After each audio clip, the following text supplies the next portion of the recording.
The squid front ain't for the faint of heart. I'm missing. Kai. I got ragdolled! Oh, I'm fine. Nope, I'm not fine. No.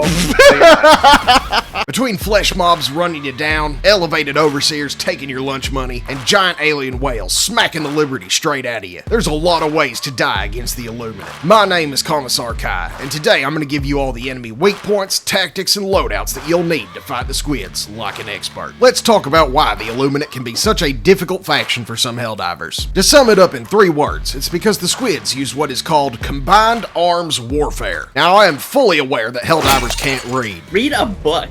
Helldivers can't read! Read a picture book. So here's the dumbed down version of what that means. The Illuminate have 3 main assets in their foolish resistance against democratic extermination. The Wall of Meat, which is there to apply constant pressure to the bodies and minds of liberty-loving Helldivers. The Backline, which is there to annoy the ever-loving crap out of you with mortar shells, harvester beams, and plasma shots. And their air support, which will ensure you can rarely hold a fortified position for any length of time. Any one of these elements is not difficult to handle on its own, but when all the pieces come together, you'll need to rely on knowledge of enemy weak points, tactics, strong specialized loadouts, and teamwork to hold back the tide of autocracy. So we'll go over each of those elements so that you can get a handle on this frustrating faction and finally enjoy returning to your super destroyer covered in the blue blood of tyrants. I do a lot of research for these videos so that the Helldivers under my command and across the fleet can better enjoy the democratic sacrament of spreading freedom and enemy body parts across the galaxy. And part of that is understanding what Helldivers find the most difficult to handle in their own missions. So I asked y'all which enemies you found to be the most annoying, and sweet liberty did y'all give me an earful. Since Overseers, particularly the flying variety, were the clear winner in the most annoying category, we'll start with them first. Overseers are unlike any other medium-sized threat that we face on the battlefield. They are quick, relatively durable, and every one of them comes with a potent ranged weapon. They also come in 3 distinct flavors: Q-tip wielding squid karate, mosquitoes, and clearly overcompensating for something. Each of these future appetizers has their own way of annoying you into your spot on the Wall of Martyrs, but they mostly share the same statistics and armor. But before we get into the details, you need to know that every enemy you face on the battlefield has distinct parts with their own health, armor, and durable stats. Some of these parts are fatal when destroyed, while others are not. In addition to their parts, enemies will have a main pool of health. Once a fatal part has been destroyed, or they run out of main health, your enemy will be ready to make their journey to the great refinery in the sky. Overseers have a main health pool of 600. Which is lower than something like a Devastator or an Alpha Commander. So why do they feel just as, if not more durable than those enemies? The answer is in how their armor works. Overseers have ablative plates covering their entire body. This is a type of armor that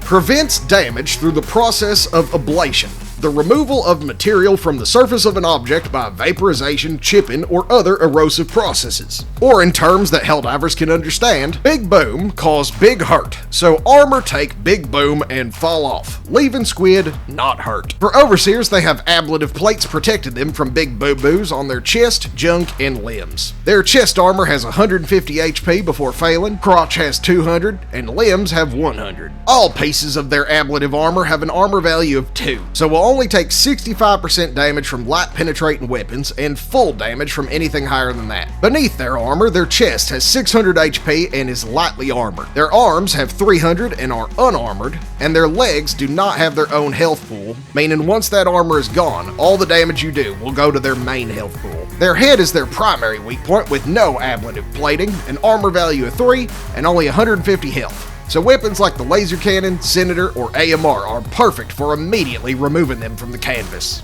Also, for some reason, their right arm is fatal when you go through the 100 HP of the ablative plates and the 300 unarmored health beneath it. But the same is not true for their left arm. I guess that's why their crotch armor is the strongest. Overseers are confirmed gooners. Oh man, a gamer girl Helldiver. Alright, stack normal chest. Milady. King Simp. Finally, elevated overseers have an additional weak point in their jetpack. It's fatal if it's destroyed and only has 300 health with an armor value of 2, meaning that you can easily remove it with most weapons if you get the right angle. Okay, that was a whole lot of words and numbers, so how do you actually get overseers ready for the grill? There are 3 ways I've found to be the most effective. Shoot them in the face with medium pin or higher weapons, strip the armor off their legs, chest, or right arm and lay into the squishy bits beneath, and hit them with explosive weapons. Explosive weapons can hit multiple parts at the same time, which amplifies their damage. So primaries like the Purifier, Scorcher, and explosive crossbow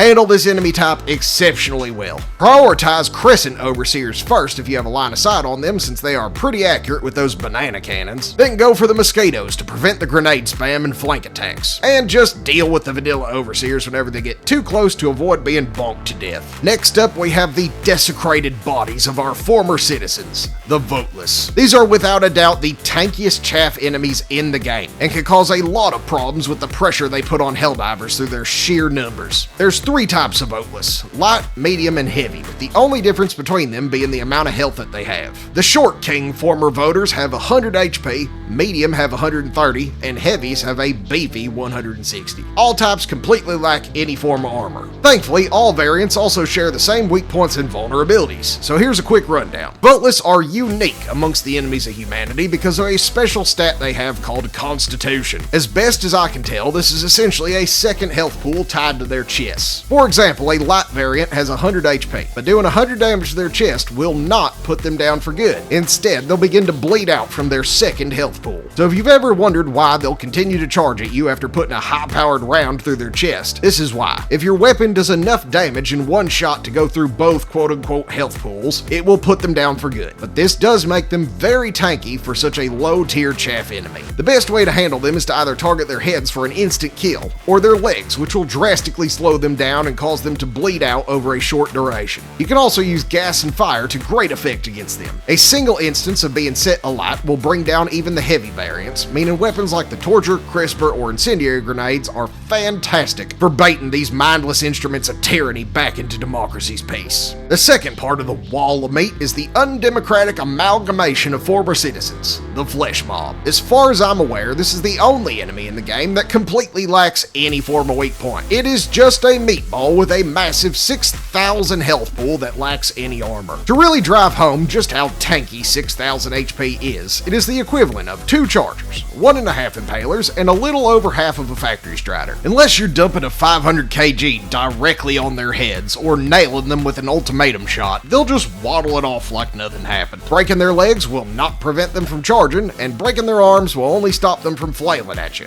Even popping off all of their heads will not bring this monstrosity down. The only support weapon that can kill them in one hit is the Airburst Launcher, and there is no primary in our arsenal that can bring down a Fleshmob in one shot, with only a handful being able to do it in one magazine. To handle these walking nightmares, you need to use either explosives, shrapnel-based weapons, fire, or coordinate with your team to just riddle them with bullets. They can be vulnerable to stunning effects, but just be warned that stuns will not work on them while they are charging. They only work if they're standing still. The only way to stop a Fleshmob's charge is to either kill it with overwhelming firepower or divert its attention with gas effects. Stingrays are responsible for some of the most cinematic moments in the game, but they are also a colossal pain in the ass. They have 800 health and an armor value of 3, with no real weak points. But their gun ports do take slightly more damage than the rest of the ship, so if you can, aim for this bit right here. It's not particularly difficult to avoid their strafe and run, since they paint a giant blue warning on the ground before they fire, and you can tank this damage if you're wearing heavy fortified armor or carrying a shield pack, but most of the time it'll paste you in one go. Weapons like the Wasp Launcher, Spear, and Autocannon on flak mode can tear these paper planes out of the sky real quick, but any primary with medium penetration can also do the trick. Warp ships, codenamed Clams, are the Illuminate spawners, and they are the tankiest in the game. They have a shield that absorbs 2,500 damage before failing, while their main body has 3,500 health and an armor value of 5. So you'll need anti-tank ordnance to take one out if you can't pop a grenade in the door. Or if you're in a hurry, you can just slap a thermite to the underside anywhere on the ship and it will take it out in just a single grenade,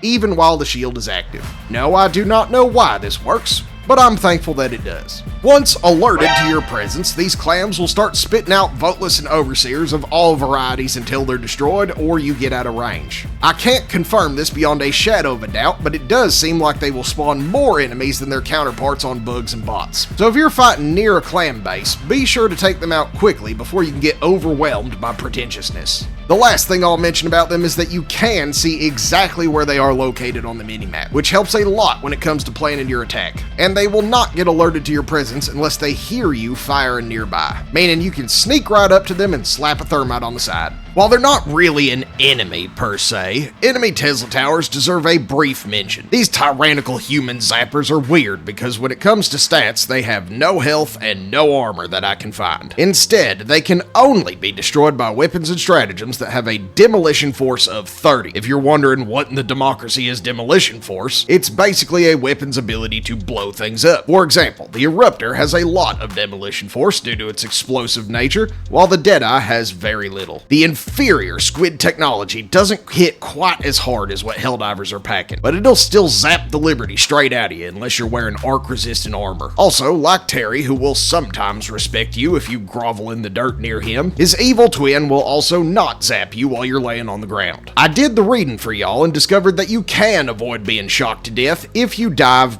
right before this tyrannical taser has a chance to fire. So if you notice them about to zap you, just dive for your freedom and you'll be okay. Our penultimate enemy is the Harvester. Now this thing has an absurd amount of parts and I do not have time to go over all of them, so here's the abbreviated version. Harvesters have a ton of explosive resistance on most of their parts, and nearly all of them have ablative armor, which is why things like Eagle Airstrikes struggle to take them down. They have a main health pool of 3,000 and are covered in heavy armor with an armor value of 4. Plus, they'll spawn a 1,500 health shield whenever they're engaged in combat that regenerates unless these stupid things are destroyed. Their eye is only lightly armored and it gives a damage boost to the main health when hit, but don't try to mow one down with a stalwart. You'll die of old age before the king crab falls over. The main points you want to aim for are its hip joints. These only have 1,000 HP and an armor value of 3, so weapons like the Jar 5, Eruptor, or the MG43 can shoot through this weak point relatively quickly. You can also take them out with one commando rocket if you aim for this area. The Spear can take them out in one hit wherever it lands, as long as the shield is down, but the Recoilless still requires you to either hit the eye or the hip joints for the one shot, otherwise it'll take 2 to bring them down due to the ablative armor. Okay, now it's time to address the whale in the room. He's trying to run. We can get high. We can get high up here. Wait, should we get in the whaling ship and chase him? Call me Ishmael. Oh, he got out. Damn it, the white whale is gone. Oh, traitor. Oh, no. You know, I feel like we just learned the lesson of Moby Dick. These have to be the most anxiety-inducing enemies in the game. They only appear on certain maps as a mission modifier, but if you get caught in the open with a pot of autocracy flying overhead, there's really nothing you can do. Impotent beam! What? Huh? Oh my god, you have a spell like that? I mean, I won't be able to. Seriously, couldn't you have just set him on fire or something? No. These cretinous Cetea will hit you with the impotence beam, and unless there's a solid piece of cover to hide behind, you'll be forced to contend with the futility of your existence in an uncaring and woefully undemocratic galaxy. If I had to guess, these floating assholes are the primary reason a lot of Helldivers avoid the Squid Front like it's a book without pictures. And because I care deeply about making freeing the galaxy from tyranny as fun as humanly possible, I spent over 6 liberty-damned hours hunting for a solution. I tried stealth. Impotence beam! I tried taking off their cannons. Impotence beam! I even tried ignoring them. Impotence beam! Eventually, I gave up on a deathless solo solution and grabbed some of my best commandos to vent my frustrations. About time you left this planet, blue-eyed bandit. Call me Ishmael. Oh man, spreads borderline justice. Roll credits. Just when I was about to give up on a comprehensive solution and recommend a healthy dose of praying for liberty's grace, I got hit with the virility beam of teamwork. The old spell button, here it is. Virility beam! Okay, I'm feeling it already. We gotta save Commissar Kai! Engage. Firing 1. Firing 2. 3. 4. 5 down. Oh, good Fish deal. down. Meet Invisible and his team of dumbasses / professional whale hunters. They came up with an incredibly effective team play strat to use against the Illuminate, specifically designed for hunting whales. I don't have time to go over the entire strategy in this video, but if you're interested, I'll link it in the description so you can check it out. It comes with a full breakdown of each loadout, the tactics used, and an extremely detailed explanation, with pictures, of how Leviathans work and which parts are most vulnerable. But basically, they figured out that you can take a recoilless rifle, fire it once at each of these yellow sections of Moby Dick, and bring it down in only 5 shots. Building on this knowledge, they set up 4 roles, one for each Helldiver in the squad. You have the gunner, who carries the recoilless rifle and shield pack while covered in the most durable armor in the game, the spotter, who carries the backpack for the recoilless and spots incoming Levis. They're responsible for loading the recoilless and providing an additional layer of shielding with the shield relay generator, a logistics officer that focuses on objectives, watchers, and keeping the recoilless backpack fed with fresh shells, and a security officer to keep the area clear and to pilot the ship. All 4 Helldivers pile into the P-Quad using speed and lightning fast strikes to take out clan bases and to secure objectives. Once a whale is spotted, the direction is called out and a decision is made whether to engage or flee. If the spotter calls to engage, the whole crew piles out and takes up positions. Security and logistics will clear the immediate area while the spotter and gunner set up and begin firing. I ran a few missions with this crew and it was some of the most fast-paced and engaging gameplay I've experienced on the squid front. Plus, we bagged more whales than I've ever seen before. If you want to try it out for yourself, check out my Discord. We have 15,000 Helldivers that share the spirit of cooperation and desire to work together as a team. You'll find the link to join in the description of this video. The last thing I'll mention about Leviathans is that there are 2 stratagems which can kill them in one shot, when even things like the orbital laser can't touch them. The Eagle Strafe and Run and the orbital Gatling Barrage can both bring down the beast in one hit, but I wasn't able to get it working right myself. Fortunately, Sheriff Skibadai was able to get y'all a good example. Turn over here. Over here. Oh, I got hit! Oh, he's dead! We got him! The rain dance of the Western Mountain Indian tribe never fails. Finally, after 17 freaking minutes, we've gone through all the enemies. This video is getting long, so strap in for the rest of it. There are a few common tactics you'll want to employ against the squids. The first thing you'll want to take advantage of are choke points. Squids spawn a lot of patrols, probably to counteract the fact that you can completely block off their ability to call for reinforcements if you're quick with giving the snitches stitches. This, combined with the increased rate of enemies popping out of spawners, means you can go from a relatively quiet combat environment to absolute hell in no time flat if you aren't careful. Choke points will limit your enemy's ability to mob you from all angles with their patrols, and will amplify the damage of your fire and gas effects. Voteless, for example, are not dangerous on their own, even in big groups, but when you have dozens of them rushing you while you're trying to take out a mosquito, they can throw off your aim and leave you vulnerable to bigger threats. Using choke points like city streets, back alleys, or even parts of objectives can drastically cut down on the amount of threats you need to consider at one time